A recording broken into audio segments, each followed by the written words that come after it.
Hello बच्चों, मेरा नाम प्रिंस और आप सभी का आपके अपने यूट्यूब चैनल पिकिंग क्लासेस पर स्वागत है। तो बच्चों, आज की इस वीडियो में हम सभी जानने वाला कक्षा 7वीं का प्रश्नावली 1.2 में प्रश्न नंबर तीसरा। तो चलिए शुरू करते हैं। तो बच्चों, अब बात करते हैं यहाँ पर तीसरे क्वेश्चन की। तो तीसरे क्वेश्चन में यहाँ पर दो पार्ट है, जिसमें से पहला पार्ट क्या है कि किसी भी पूर्णांक a के लिए -1 गुणा a किसके समान होगा।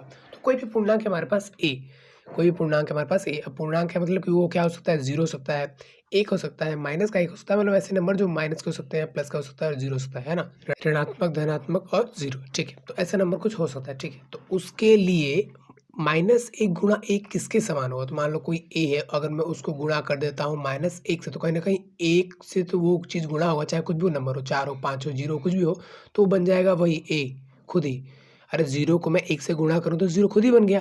मान लो यहाँ पर 4 और 4 को 1 से गुणा करूँ तो 4 बन गया। मान लो यहाँ पर -4 को 1 से गुणा करूँ तो माइनस का 4 ही रह जाएगा। ठीक है, तो कुछ भी हो वो 1 से गुणा हुआ तो वही रह जाएगा, सिंपल सी बात है। ठीक है, अब वो कौन से नंबर हो सकता है, पूर्णांक संख्या हो सकती है। पूर्णांक क्या होता है उसके बारे में पूरा इंट्रोडक्शन वीडियो बना रखा है बच्चों, प्लीज़ देख लेना उसको। ठीक है, अच्छा, यहाँ पर 1 से गुणा हो तो वो नंबर तो खुद ही रह जाएगा। ठीक है, लेकिन उसके अलावा जो माइनस है वो उसके आगे माइनस लग जाएगा। ठीक है, मानता हूँ अगर ये एक जो है, ये मान लो a मान लो -2 के बराबर है। ठीक है, मान लेता हूँ ये। ठीक है, तो कहीं ना कहीं -1 से गुणा होगा a यानी कि -2, तो कहीं ना कहीं 2 एकम तो 2 होगा, ये माइनस सेम का सेम, ये माइनस बाहर, तो कहीं ना कहीं इस रूप में भी लिखेगा तो ये इससे कट जाएगा और 2 आ जाएगा।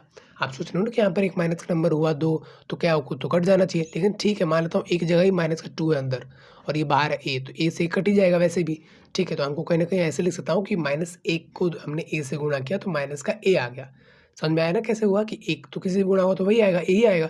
माइनस था इसके साथ भी होता तो भाई कट जाता, नहीं है तो भाई इसके साथ साथ उतर के यहाँ पर 1 आ गया, माइनस का a आ गया। ठीक है, तो उम्मीद है बच्चों कहीं ना कहीं क्वेश्चन आपको समझ में आया होगा। चलिए बात करते हैं अगले पार्ट की।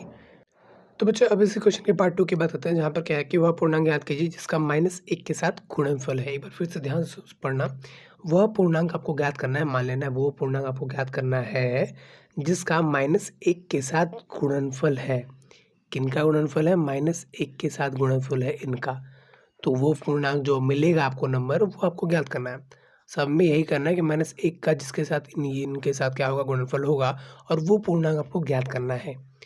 -1 के साथ गुणनफल होगा और जो आएगा वो पूर्णांक आपको ज्ञात करना है। ठीक है, तो इसको 1 से 22 को 1 से गुणा करें तो जाहिर सी बात है 22 का भी सेम आएगा। ठीक है, लेकिन यहाँ पर माइनस, यहाँ पर भी माइनस, माइनस से माइनस कट जाएगा और ये जो आपका आंसर है वो आएगा प्लस का। ठीक है, यहाँ पर देखते हैं 37 को 1 से गुणा करेंगे तो आएगा यहाँ पर 37 सिंपल सेम, दोनों तरफ माइनस नहीं है तो माइनस माइनस कटेगा नहीं, माइनस का 1 सीधा सीधा उतर जाएगा, सिंपल सा। ठीक है, अच्छा, अब इसको गुणा करते हैं तो 1 को 0 से गुणा करें तो कुछ 1 को किसी से भी गुणा करने पर 0 ही आता है। सॉरी, 0 को किसी से गुणा करने पर 0 ही आता है। ठीक है, माइनस लगे ना लगे कोई फ़र्क पड़ता है नहीं। ठीक है, तो कहीं न कहीं कुछ इस तरह से आपका जो क्वेश्चन होगा, इस क्वेश्चन को करने से ज़्यादा समझने की ज़रूरत है कि क्वेश्चन में क्या पूछा हुआ है, किस तरह से पूछा हुआ है और उसका आंसर हम किस तरह से कर सकते हैं। तो इस वीडियो में तो फिलहाल इतना ही है। अगले क्वेश्चन का वीडियो आपको यहीं पर स्क्रीन पर मिल जाएगा।